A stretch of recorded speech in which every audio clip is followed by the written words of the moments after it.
Many Americans hope a second stimulus check is on the table in the next coronavirus relief package. Starting this week, we get to see if Congress agrees. President Donald Trump has said he is willing to send more direct payments to Americans.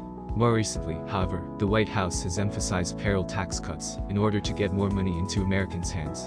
House Democrats included a second set of $1,200 stimulus checks in the HEROES Act, although this time with more generous payments of up to $6,000 per family.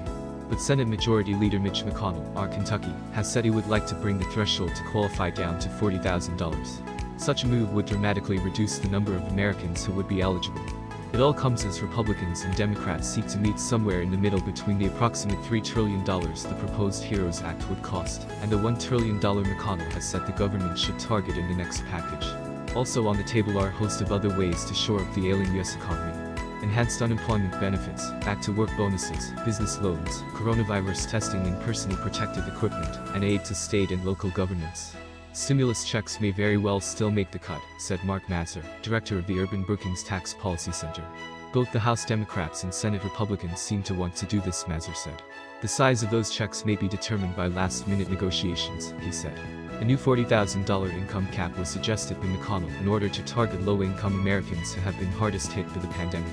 Even if that new limit is approved, the structure of the payments would likely be similar to the last round of checks, Mazur said.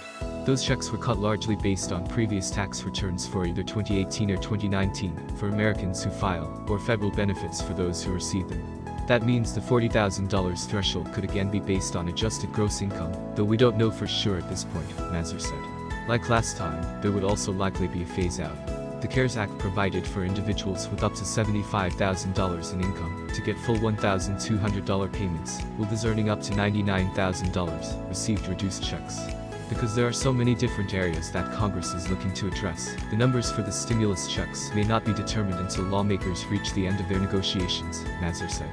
The good news is payments could reach some people more quickly this time, now that the government is working to address the kinks of the first round of checks.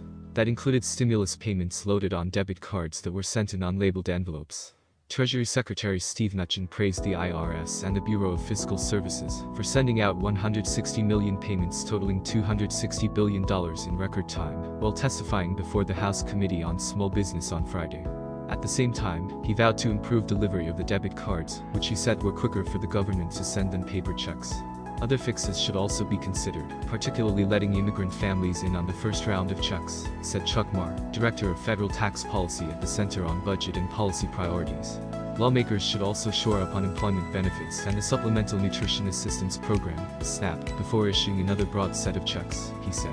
A second round would make sense, but I would put that below a list of other priorities, Marr said. Any new funds, including enhanced unemployment benefits, will have to be approved by Congress, which could slow negotiations, Mazur said. They sort of know all the parts, so then it's just a matter of mixing and matching them, Mazur said.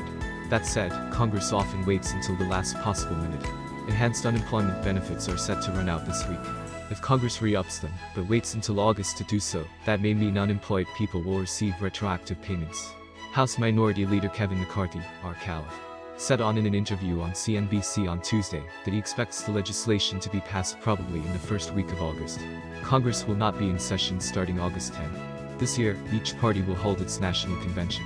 For Democrats, that will begin on August 17th, while Republicans are set to start on August 24th. Both parties will likely want to wrap up the legislation before then, Mazur said.